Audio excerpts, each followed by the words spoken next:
Assalamualaikum warahmatullahi wabarakatuh. Baik, pada kesempatan kali ini saya akan membacakan hasil resume materi pertemuan ke-9 yang berjudul Manajemen Piutang. Pengertian manajemen piutang menurut Subramaniam dan John J. Will tahun 2010 mengatakan bahwa piutang ialah nilai jatuh tempo yang berasal dari barang atau jasa atau dari pemberian pinjaman uang. Piutang mencakup nilai jatuh tempo yang berasal dari aktivitas seperti sewa dan juga bunga. Tujuan piutang yaitu yang pertama merangsang minat para langganan, kemudian yang kedua menaikkan volume penjualan, ketiga meningkatkan laba bersih perusahaan, yang keempat strategi memenangkan persaingan yaitu dengan cara memperbesar market share. Sebab-sebab piutang bersifat bad debt.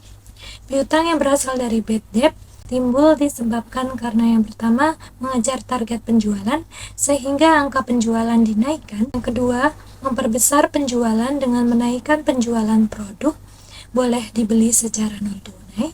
Ketiga, penjualan produk yang bersifat non-tunai dilakukan secara tidak hati-hati. Yang keempat, memiliki tagihan atau kewajiban dalam bentuk kredit kepada suatu perbankan. Kemudian komponen-komponen kebijakan kredit, yaitu yang pertama persyaratan penjualan. Dalam penjualan produknya, perusahaan akan memusatkan apakah memutuskan untuk menjual produknya secara tunai atau menjualnya secara kredit.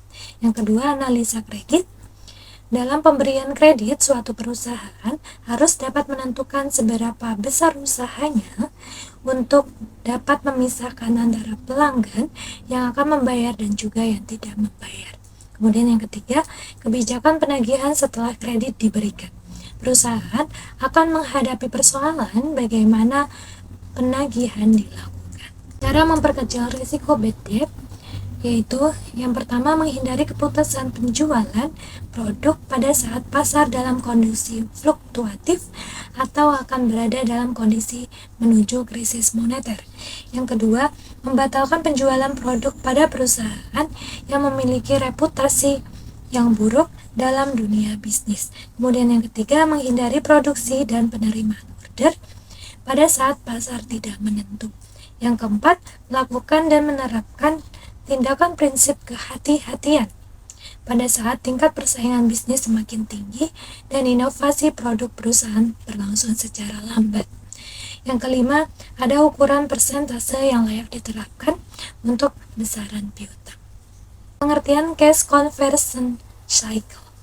Menurut Lukas Atmajaya 2021, CCC adalah waktu rata-rata antara penjualan kas untuk sumber daya produktif dengan penerimaan kas dari penjualan produk.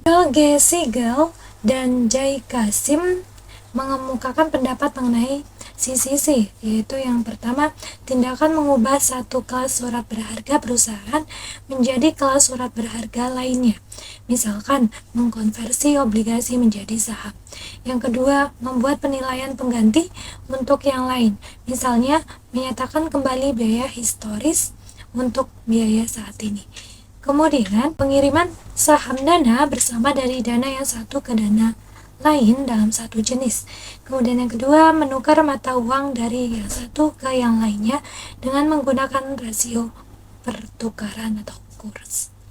Adapun rumus menghitung CCC yaitu Cash Conversion Cycle sama dengan ICP ditambah RCP ditambah PDP, di mana CCC sama dengan Cash Conversion Cycle, siklus konversi kas. ICP merupakan Inventory Conversion Period, periode konversi persediaan. Kemudian RCP yaitu Receivable Collection Period.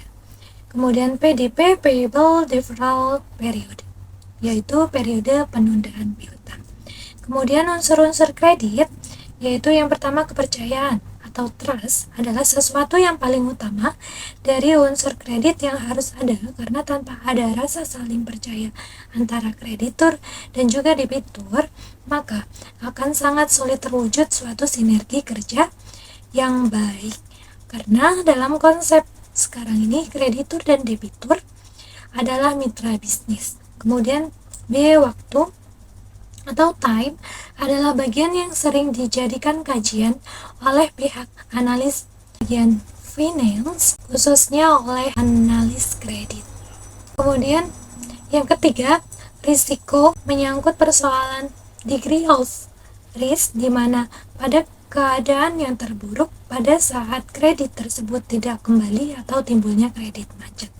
Yang keempat, prestasi yang dimiliki oleh kreditur untuk diberikan kepada debitur.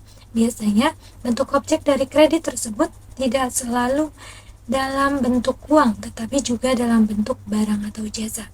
Kemudian yang kelima, adanya kreditur adalah pihak yang memiliki uang atau money, barang atau jasa, service untuk dipinjamkan kepada pihak lain dengan harapan dari hasil pinjaman itu akan diperoleh keuntungan dalam bentuk bunga, sehingga balas jasa dari uang, barang, atau jasa yang telah dipinjam tersebut. 6. Adanya debitur ialah pihak yang memerlukan uang, barang, atau jasa dan berkomitmen untuk mampu mengembalikannya tepat sesuai dengan waktu yang telah disepakati. Kemudian, jenis kredit dan jangka waktunya. Kredit berdasarkan jenisnya itu ada 3. Yang pertama, kredit konsumtif, di mana kredit yang diajukan oleh seorang debitur kepada kreditur guna memenuhi kebutuhan pribadi. Contoh, membeli motor, mobil, rumah, perabotan rumah, renovasi rumah, dan lain-lain. Kemudian, yang kedua, kredit produktif. Pada umumnya dipakai atau diajukan oleh mereka yang bergerak dalam dunia usaha atau mereka yang mempunyai bisnis dan membutuhkan dana dalam usahanya. Contohnya yaitu menghasilkan produk baru atau tambahan, membuka kantor cabang baru, dan lain-lain. Kemudian ketiga, kredit perdagangan. Kredit ini adalah umumnya dananya dipergunakan untuk keperluan perdagangan. Contohnya menghasilkan barang untuk dipakai oleh orang banyak, baik daerah, negara, maupun kawasan. Kedua, kredit menurut jangka waktunya. A. Kredit jangka pendek atau short term credit. Kredit ini memiliki jangka waktu selama-lamanya 1 tahun atau maksimum 1 tahun. Contohnya, petani yang bercocok tanam yang usia pertanamannya adalah dalam kurun waktu hanya 1 tahun. Yang B, kredit jangka menengah. Kredit ini memiliki jangka waktu antara 1 sampai dengan 3 tahun. Contohnya pembelian bahan baku, membayar upah buruh, pembelian suku cadang, dan lain-lain. Kemudian yang ketiga, kredit jangka panjang, memiliki jangka waktu yang lebih dari 3 tahun. Contohnya keperluan investasi, penambahan produk, membuka kantor cabang baru. Kemudian persyaratan untuk mengajukan kredit. Untuk mengajukan pinjaman kredit ke suatu lembaga perbankan, ada beberapa persyaratan yang harus dipenuhi oleh calon debitur sebagai syarat administrasi, yaitu yang pertama fotokopi KTP, yang kedua fotokopi KK, kemudian yang ketiga SK 80% dan 100%, kemudian yang keempat NPWP. 5. Sertifikat kepemilikan rumah dan tanah bangunan. Sertifikat kepemilikan rumah dan tanah sebagai jaminan atau BPKB kendaraan. Yang keenam, surat tabungan baik di bank tersebut dan bank lain. Ketujuh, surat keterangan tempat bekerja. Kedelapan, slip gaji 3 atau 4 bulan terakhir. Kesembilan, mengisi formulir pengajuan kredit sesuai permintaan. Kesepuluh, surat keterangan sanggup membayar cicilan kredit.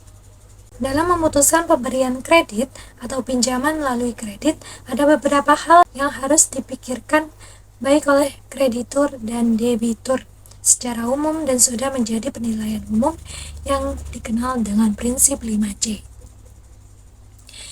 Prinsip 5C yaitu yang pertama, karakter, menggambarkan keinginan pembeli untuk memenuhi kewajiban-kewajibannya sesuai dengan persyaratan yang sudah ditetapkan oleh penjual.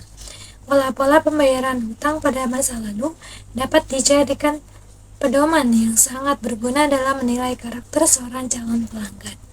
Kedua, capacity, menggambarkan kemampuan seorang langganan untuk memenuhi kewajiban-kewajiban keuangannya. Kemudian yang ketiga, capital, menunjuk kepada kekuatan keuangan calon pelanggan, terutama dengan melihat jumlah modal sendiri yang dimilikinya. Kemudian yang keempat, kolateral, menggambarkan jumlah aktiva yang dijadikan sebagai barang jaminan oleh calon pelanggan. Yang kelima, conditions, menunjuk kepada keadaan ekonomi secara umum dan pengaruhnya atas kemampuan perusahaan calon pelanggan dalam memenuhi kewajiban-kewajibannya. Baik, demikian rangkuman materi pada pertemuan ke-9 kali ini. Apabila ada kesalahan, saya mohon maaf. Akhir kata, wassalamualaikum warahmatullahi wabarakatuh.